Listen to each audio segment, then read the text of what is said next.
বাবা লোকনাথ ব্রহ্মচারী। লোকনাথ বাবা, যিনি বাবা লোকনাথ ব্রহ্মচারী নামেও পরিচিত, তিনি ছিলেন একজন সিদ্ধ পুরুষ। বাবা লোকনাথ ব্রহ্মচারী ভাদ্র মাসের কৃষ্ণপক্ষের অষ্টমী তিথিতে 1137 সালের 14ই ভাদ্র, ইংরাজির 1730 সালের 31শে আগস্ট উত্তর 24 পরগনা জেলার কচুয়া গ্রামে এক ব্রাহ্মণ পরিবারে জন্মগ্রহণ করেছিলেন।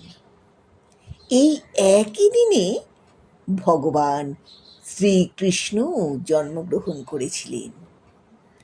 কথিত আছে বাবা লোকনাথ ব্রহ্মচারী ছিলেন স্বয়ং মহাদেবের অবতার।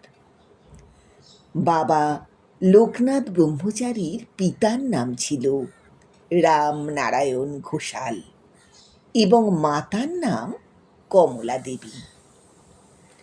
পিতা রামনারায়ণ ঘোষাল চেয়েছিলেন পরিবারের একজনকে ঈশ্বরের সেবায় ত্যাগী সন্ন্যাসী হয়ে জীবন উৎসর্গ করতে। সন্তানের প্রতি আসক্তির জন্যে মা তাঁর প্রথম 3 সন্তানকে সংসার ত্যাগ করতে বাধা দিয়েছিলেন। ধর্মপরায়ণ ব্যক্তি এবং গুপ্ত সাধক পিতা রামনারায়ণ ঘোষাল তাঁর চতুর্থ পুত্র লোকনাথকে 11 বছর বয়সে মহান গৃহস্থ যোগী এবং বিখ্যাত বৈদিক পণ্ডিত আচার্য ভগবান গাঙ্গুলির হাতে তুলে দিয়েছিলেন। ভগবান গাঙ্গুলি লোকনাথ বাবাকে দীক্ষা দিয়েছিলেন। লোকনাথ বাবার সঙ্গে একই সঙ্গে দীক্ষা নিয়েছিলেন তাঁর বাল্যবন্ধু বেণী মাধব চক্রবর্তী। গৃহত্যাগ করে তাঁরা প্রথমে শক্তিপীঠ কালীঘাটে আসেন। তখন কালীঘাট ছিল জঙ্গলময়।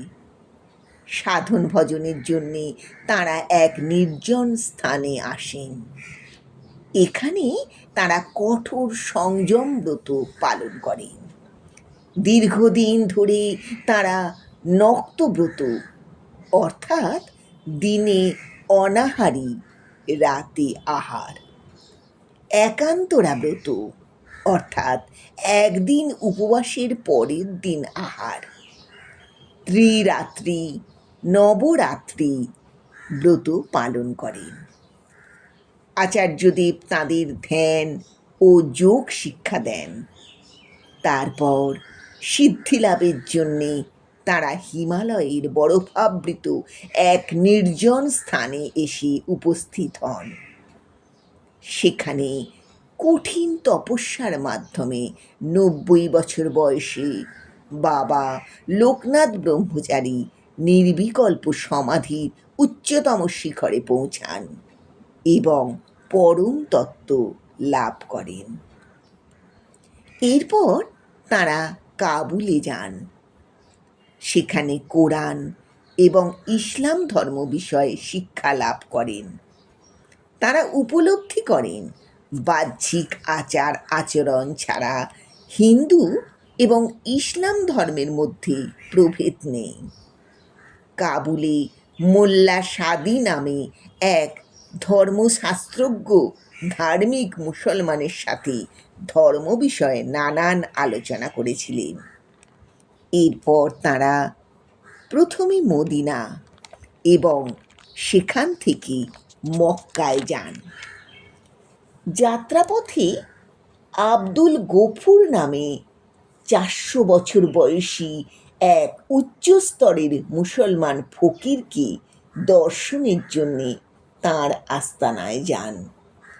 এই ফকির সব সময় মৌন ও সমাধি অবস্থায় থাকতেন। সিদ্ধপুরুষ বাবা লোকনাথকে দেখে তাঁর সমাধি ভঙ্গ হয়। সেই ফকির লোকনাথ বাবাকে আলিঙ্গন করেছিলেন। ভারতবর্ষে ফিরে তাঁরা বারাণসীতে এসে ত্রৈলঙ্গ স্বামীর আশ্রমে গিয়ে তাঁর সাথে দেখা করেন। এখানে আচার্য ভগবান গাঙ্গুলি তাঁর শিষ্যদ্বয়কে ত্রৈলঙ্গ স্বামীর হাতে তুলে দিয়ে গঙ্গার তীরে এসে ধ্যানমগ্ন অবস্থায় দেহত্যাগ করেন। বাবা লোকনাথ ব্রহ্মচারী ত্রৈলঙ্গ স্বামীর কাছে কিছুকাল যোগ শিক্ষা করে ভ্রমণে বের হন। এই সময় তাঁরা আফগানিস্তান, আরব, ইসরায়েল, পারস্য, ইউরোপের বিভিন্ন দেশ অতিক্রম করে আটলান্টিক মহাসাগরের উপকূল, সাইবেরিয়া, চীন, তিব্বত ভ্রমণ করেছিলেন। ভারতবর্ষে ফিরে লোকনাথ এবং বেনি মাধব আলাদা পথে যাত্রা শুরু করেন। বাবা লোকনাথ জঙ্গলের মধ্য দিয়ে এসে ত্রিপুরায় উপস্থিত হন। সেই সময় জঙ্গলে আগুন লেগে গিয়েছিল। বাবা লোকনাথ লক্ষ্য করেছিলেন জঙ্গলে এক গাছের নিচে এক জটাধারী সাধু ধ্যানমগ্ন অবস্থায় বসে আছেন। বাবা লোকনাথ যোগ বলে তাকে নিরাপদ জায়গায় নিয়ে আসেন। সেই সাধু ছিলেন বিজয় কৃষ্ণ গোস্বামী। ত্রিপুরায় বাবা লোকনাথকে দেখতে পেয়ে বার্দি গ্রামের বাসিন্দা ডেঙ্গু কর্মকার তাঁর ফৌজদারি মামলায় আসামি হওয়ার কথা জানালে বাবা লোকনাথ তাকে নির্ভয়ে থাকতে বলেন। পরদিন বিচারপতি ডেঙ্গুকে বেকসুর খালাস করে দেন। এরপর ডেঙ্গু বাবা লোকনাথ ব্রহ্মচারীকে বার্দিতে নিয়ে আসেন। বার্দির জমিদার লোকনাথ বাবাকে নদীর তীরে আশ্রম প্রতিষ্ঠা করে দেন। বাবা লোকনাথ ব্রহ্মচারী দীর্ঘ ২৬ বছর সেখানে ছিলেন। এই সময় থেকেই বাবা লোকনাথ বার্দির ব্রহ্মচারী হিসেবে পরিচিত হন। তাঁর করুণা, প্রেম, আরোগ্যের বাণী দূর দূরান্তে ছড়িয়ে পড়ার সাথে সাথে বার্দির ছোট্ট আশ্রম সমস্ত ধর্মীয় সম্প্রদায়ের পবিত্র সঙ্গমস্থলে পরিণত হয়েছিল। তাঁকে পৌরাণিক ইচ্ছা পূরণকারী বৃক্ষ হিসেবে বিবেচনা করা হতো। তিনি কখনো কোনো অলৌকিক কাজ করেননি, বরং ফুলের সুবাসের মতো তাঁর জীবন জুড়ে অলৌকিক ঘটনা ঘটেছিল। তিনি কোনো সন্ন্যাসীর দল তৈরি করেননি।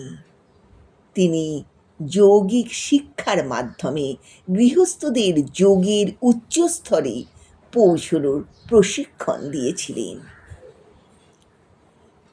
১২৯৭ সালের ১৯শে জ্যৈষ্ঠ ১৬০ বছর বয়সে কয়েক হাজার ভক্তের উপস্থিতিতে বাবা লোকনাথ ব্রহ্মচারী নিজের ইচ্ছায় তাঁর নশ্বর দেহ ত্যাগ করে মহাসমাধিতে প্রবেশ করেছিলেন।